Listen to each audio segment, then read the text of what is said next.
Hello and welcome to CoreTV News at 4. I am Omotayo Alo. The youth wing of the Pan-Igbo Social Cultural Organization Ohaneze Indigo has demanded an unconditional apology from human rights lawyer Festus Keyamo for dismissing and describing the outrage by Indigo over their exclusion in federal appointment as mere noise. In a statement on Monday in Umuahia, Abia State, the national president of the Ohaneze Youth Congress, Okechukwu Iziguzoro, said Keyamo only resorted to attacking the Indigo for cheap public notice. Iziguzoro maintained that it is unfortunate that a lawyer of his caliber would see nothing wrong with what he described as the deliberate exclusion of a whole geopolitical zone from the over 30 key political appointments. The OYC want Keyamo to tread with caution over his remarks on issues affecting the Igbo nation. It would be recalled that Keyamo, while defending President Muhammad Buhari, said those criticizing the president as political job seekers. The Senate is set to begin the probe of the Nigerian power sector from 1999 to date. In a statement in Abuja on Monday, the Abubakar Yakari-led Senate Ad hoc Committee on Power, inaugurated by the Senate President Bukola Saraki, disclosed that the probe will cover the regimes of former President Olusegun Obasanjo, the late Umaru Musa Yar'Adua, and former President Goodluck Jonathan. The clerk of the committee, Clustus Ojabo, said the probe would be in form of investigative hearing and interactive session with key stakeholders of the sector for the period under review. He also disclosed that investigation will center on funds appropriated for the power sector since 1999 to the point of unbundling of the Power Holding Company of Nigeria and all matters connected with it. It will be recalled that Saraki, at the inauguration of the committee, asked it to conduct a comprehensive probe of questionable practice in the power sector during the period under review. President Muhammad Buhari has reassured Nigerians and the international community that he will name his cabinet before the end of this month. President Buhari gave the assurance on Monday in Aburi, Ghana, at a joint press conference with President John Dramani Mahama. He pointed out that he expects Nigerians to question him after September 30 if he fails to deliver on his promise. President Buhari also disclosed that the Nigerian military, in close collaboration with the multinational joint task force, has recorded remarkable progress in the fight against Boko Haram. As Nigerians continue to debate in the first 100 days of the Buhari administration, the president's media handlers have released some infographics with details of activities to prove that the days were not wasted. And while those who speak to CoreTV News in Abuja differ on the analysis of the achievement recorded by the president so far, there are others who are convinced that the country is on track under President Buhari. Basile Okafor reports that many want a more transparent anti-corruption crusade. The report is presented from our studios. These are the details of the infographics released to counter claims of a wasted first 100 days. This is in the aftermath of allegations that several of the campaign promises made by the All Progressive Congress, under which President Buhari ran and won the presidential election, have not been fulfilled. But Nigerians from all walks of life have also been assessing the first 100 days of the Buhari administration. For the president of Peace Corps of Nigeria, Dixon Akko, the leadership style of the president is something to celebrate. 100 days is not enough to judge somebody who is inheriting power. You understand me, from a party that has been in the system for 16 years. And like I've told a lot of people that care to listen, if you are not inside, you won't know how the rot or how the system has been bastardized. It is now that he has taken over power, that he has gotten inside, that he will know the situation of affairs, thereby laying a solid foundation for him to deliver. But a senior advocate of Nigeria, Chris Uche, does not think that 100 days are enough to assess the president. He chose to advise the president to be transparent, especially in his anti-corruption campaign. As far as the anti-corruption agenda of Mr. President is concerned, for me as a lawyer, when he attended the opening ceremony of the Nigerian Bar Association, he called on the judiciary and in fact the entire legal community to encourage and support the fight. And what came out of that is that we as lawyers are now devising methods of fast-tracking. For his part, a civil rights activist, Ezenwa Nwagu, wants President Buhari to focus more on areas that will impact positively on people's lives. For now, President Buhari and his party are not bothered about 100 days. They are more concerned with what they say is clearing the mess left by the previous government, as well as creating the right atmosphere for socio-economic development. A civil rights organization, Partners for Electoral Reforms, is concerned about the uproar over the details of the asset of President Muhammad Buhari and his deputy, Yemi Osinbajo. Its executive director, Ezenwa Nwagu, does not see the need for the criticism trailing the move from some quarters. He told CoreTV News that the president has fulfilled this premise in public declaration, and added that what is left is for the appropriate body to do the verification. Inspector General of Police Solomon Arashi has promised maximum security for bus operators and travelers across the country. He made the pledge when Luxurious Bus Owners Association paid him a courtesy visit at the force headquarters, Abuja, on Monday. Police spokesperson Olabisi Kolawole also quotes the IG as expressing a commitment of his men to tackling the problem of armed robbery along the nation's highways.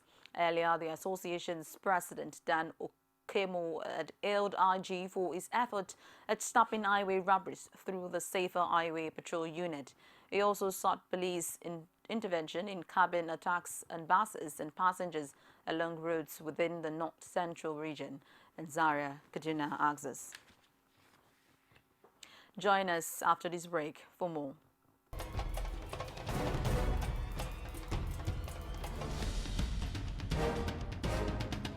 This is what the people are saying. You don't run a big economy with generator. They need to do more in terms of energy and power. Many things to do for this Nigeria about lights, water, and new TT. For Nigerians that are not gullible, we know that good laws have done nothing good for this country. Buhari won the election convincingly. Talk to our husband that you should keep promise about what you said, and because people are watching you, you know, another election is coming. But some people will stand for Yoruba land, will be strong man, you don't die. This nation is moving forward. The best is going to take place. The people giving voice to the voiceless. Welcome. Many of you just joining us at CoreTV News at 4. For more of our news and information, visit our social media platform, facebook.com/CoreTV News, our Twitter handle at CoreTV News NG. You could get more on our YouTube channel, youtube.com/CoreTV, live a space and news. The Independent National Electoral Commission, INEC, has assured residents of Kogi State that everything is set to conduct a free, fair and credible election during the governorship election in November 21. The State Resident Electoral Commissioner Zain Alilo Pai made the statement after an assessment tour in the ongoing continuous voters registration exercise in the state. He said the Commission is doing everything possible to put in place some centers for those living in difficult terrain for easy voting. Pai further noted that the Commission has learned from the past, assuring electorate of a smooth ride at the polls.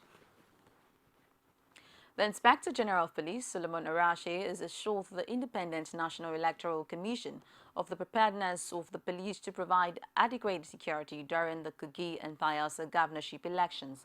This is contained in a statement issued by the Police Public Relations Officer, Acting ASP Olabisi Kolawole in Abuja on Wednesday. The statement said Arashi gave the assurance during a courtesy visit on the acting chairperson of INEC, Amina Zakari, in Abuja.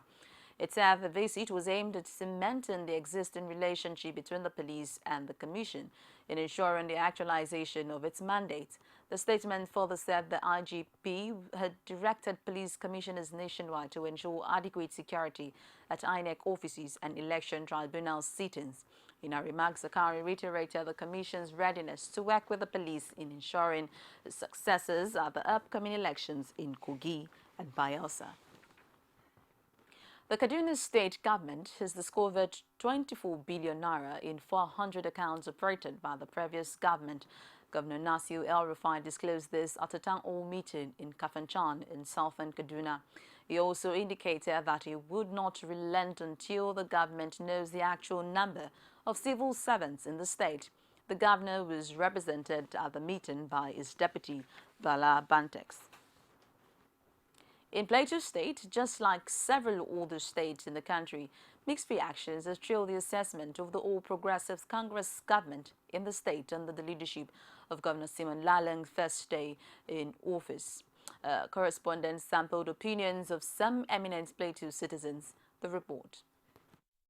100 days after the inauguration of a new administration in Plateau State, mixed reactions have trailed the performance of the new governor.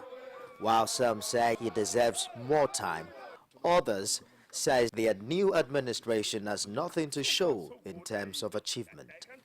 Well, the first 100 days of AVC on the Plateau, I cannot tentatively say a word about their first 100 days in office, but I know that part of the things they did on the Plateau is the illegal dissolution of the local government council, because there's a Supreme Court judgment. So far, so good. I can't tell you anything about it because I've not seen anything happening.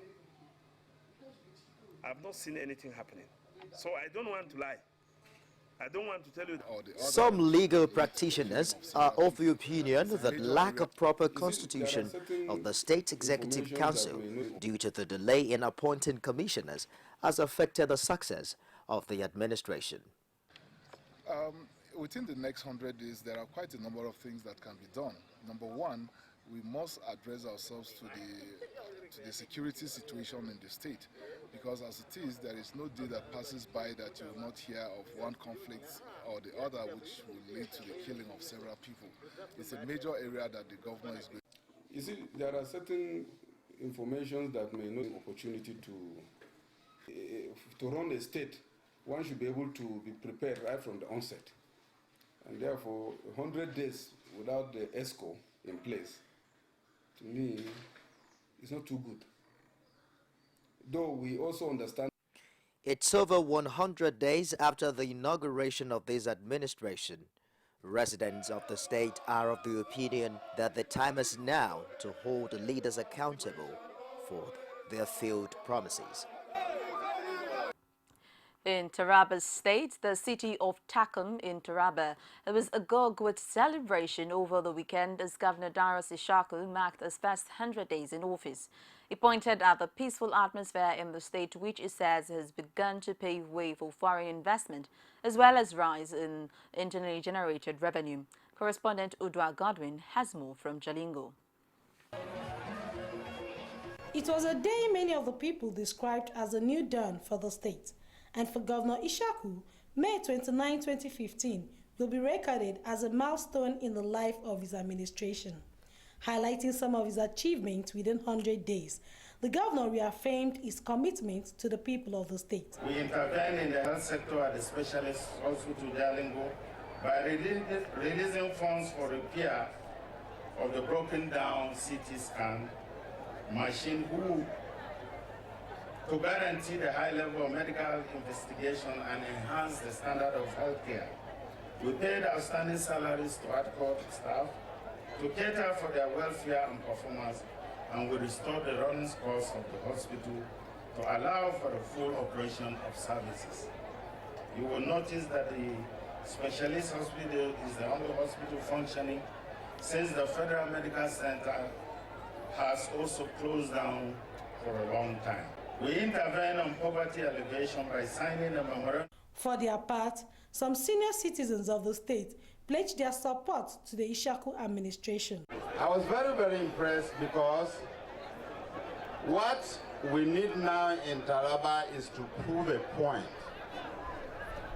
that yes, we can do in the South. We'll ensure that we make laws that will bring development to Taraba State.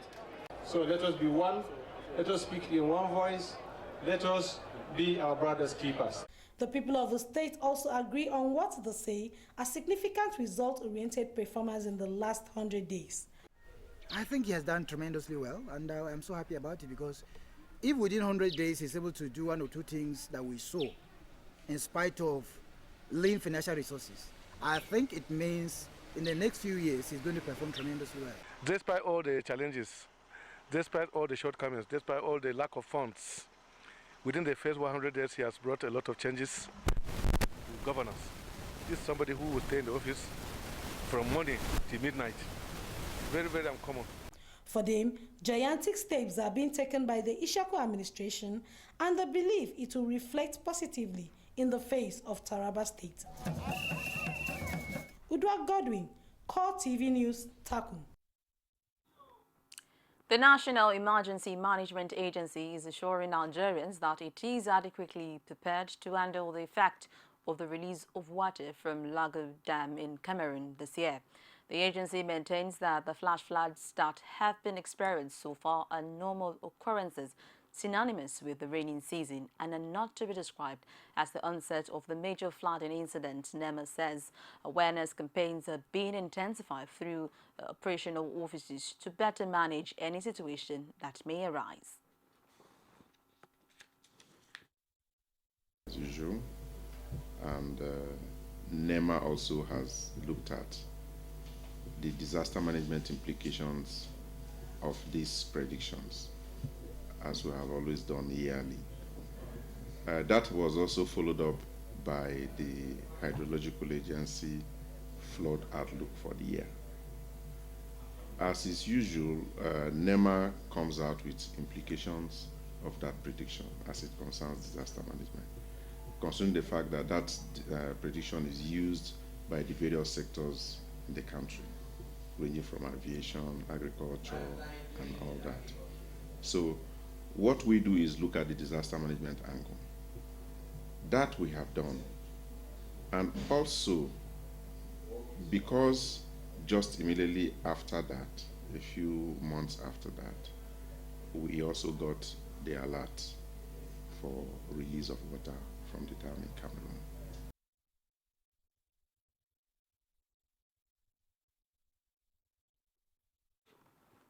The Kwara State Polytechnic Management has warned all students seeking for admission into the institution to take science courses, as their choices as polytechnics are meant for technology and not management.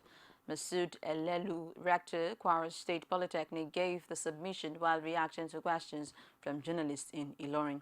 He added that polytechnic institutions are mainly established to improve technology. Rashid has details. Ambassador Lelu, rector of the Kwara State Polytechnic, advised members of the public to encourage prospective students seeking admission into polytechnics to go for sciences and not management courses. We have been discouraging people from that area. People who want to come to ND, we tell them, look, what are you going to do in marketing, accountancy, and all science backgrounds. Polytechnic is for science and engineering. People are not happy with us when we tell them, sorry, we cannot give you admission for all those, I don't know what to call them. I want to give them a name. Polytechnic is not meant for that. And you will help us to propagate that. We have been doing it on our own. When we see people in the town, when we see our friends, when people bring requests for admission, we say accountancy, marketing,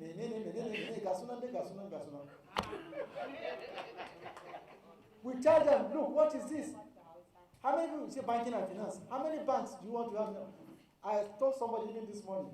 He attributed the smooth running of the institution's academic calendar to its ability to think outside the box, generating revenue apart from the intervention from state government and other financial institutions.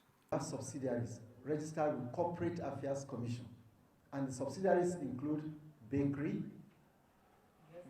guest chalet, water production, block making, bakery, car wash, and so on. These are all subsidiaries, and training consultants is part of it. So we foresaw that. And so we have started, and you can see the block making is going on. It's not part of that we are saying. It's not part of Polytechnic. It's under limited liability company. The same thing with the water. There must be profit and loss account at the end of each session. So we are now asking the students they should take part in some of the things we are doing. Although we are getting funds and so on and so forth, but they are learning how to operate businesses. The Kwara State Polytechnic, however, enjoins all applicants to ensure they are well oriented about the courses they intend to study before choosing the institution of their choice. We take another break and we'll be back with stories from outside Nigeria and sport. Stay with us. You can now watch CoreTV News live from anywhere in the world on our website www.coretvnews.com. Click on Live TV on our website and watch us live. And welcome to CoreTV Primetime Days. To follow us on Twitter, click on Twitter icon on our website. On Facebook, click on the Facebook and YouTube to see all our previous news production. You can also watch us live on YouTube. Click CoreTV, leave a space, then news. CoreTV News, a 24-hour news station. And on the foreign scene, Germany and France will reportedly take in 50,000 plus additional refugees as Hungarian Prime Minister Orban dismisses quarter plan. France President François Hollande has announced his country will take in 24,000 refugees over the next 2 years, while it is understood Germany will take 31,000 additional people under the European plan, which is strongly opposed by Hungary. The figure reviewed by the French leader on Monday represents France's share of a European proposal to relocate 120,000 refugees. European Commission President Jean-Claude Juncker is due to unveil new proposals on Wednesday. EU officials have said Juncker will propose adding 120 people to be relocated on top of a group of 40,000 the Commission previously proposed relocating.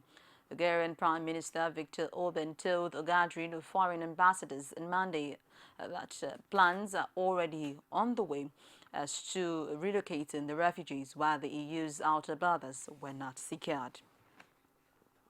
Qatar Armed Forces soldiers, backed by 200 armed vehicles and 30 Apache helicopters, head to Yemen's Marib province. More Qatari troops are reportedly heading into Yemen with the aim of securing the Jawf governorate. Around 1,000 soldiers from Qatar's armed forces have been deployed to Yemen.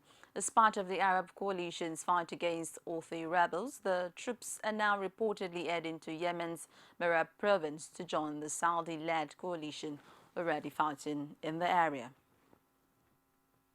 Jimmy Moores leads with most ballots counted, with 2 candidates running neck and neck for second spot in runoff. With more than 80% of votes counted, TV comedian Jimmy Moores led with 25.8% of votes. Guatemala appears set for a presidential runoff in October after early result from the poll showed no candidate receiving close to the 50% of ballots needed to win the election outright.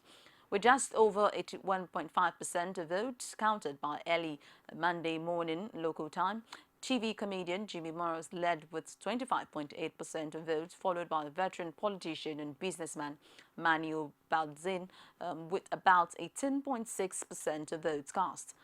Baldzin is followed closely by former First Lady Sandra Torres, who is 17.9%. Electoral officials said early signs showed the turnout was high at 80%, though official confirmation was not expected until later. The Associated Press news agency reported a runoff between the top 2 candidates would take place in late October. And to sport, Super Eagles midfielder Obiora Nwankwo says the 3-time African champions are not intimidated by the prospect of facing Egypt in match day 3 of 2017 African Nations Cup. The Egyptians are the form side in Group G, having amassed maximum points from their first 2 games. A 5-1 win for the Pharaohs on Sunday underlined the North Africans' intent, but Obiora says players of the Super Eagles are not losing sleep over the prospect of facing the Group G leaders. The 24-year-old then took the time to discuss Nigeria's 0-0 draw in Dar es Salaam against Tanzania on match day 2, as well as new coach Sunday Olisa's impact on the team. Nigeria is currently in second place in Group G of AFCON qualifying with 4 points from 2 matches, 2 points adrift of the leaders, Egypt. Iceland sealed their place at a major tournament for the first time as they secured the points they needed in their Euro 2016 qualifier against Kazakhstan. Iceland and Czech Republic both progress from Group A, with Netherlands now unable to advance automatically. Cardiff's Arne Gunnarsson, the Iceland captain, who was dismissed late, said it's unbelievable and shocking. The island nation is the smallest to qualify for Euros, with an estimated population of just 317,000. Before the match, manager Lars Lagerbäck said qualifying would mean more than reaching 8 successive finals with his native Sweden. He managed for 9 years. Ireland has moved up 100 place in the FIFA ranking since Lagerbäck took charge in 2011 and now sits in 23rd position above the likes of France, Ukraine and Russia. Belgium narrowly defeated Cyprus in Nicosia to keep Group B leaders Wales waiting to qualify for Euro 2016. The Welsh drew 0-0 with Israel in Cardiff and would have qualified if Belgium had failed to win. But Chelsea forward Eden Hazard hits the winner 4 minutes from time, stroking Andres Menton's cutback.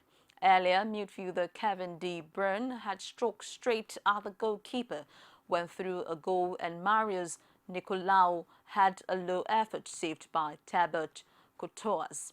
In the same group, Bosnia and Herzegovina beats Andorra 3-0 to move up to 4th, 2 points behind Israel.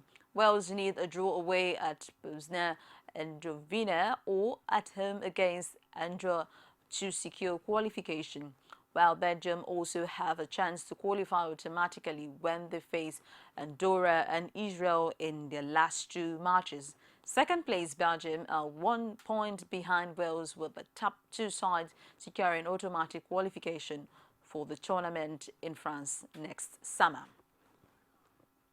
And it's a wrap on CoreTV News at 4. My name is Omotayo Alo. Thank you so very much for watching.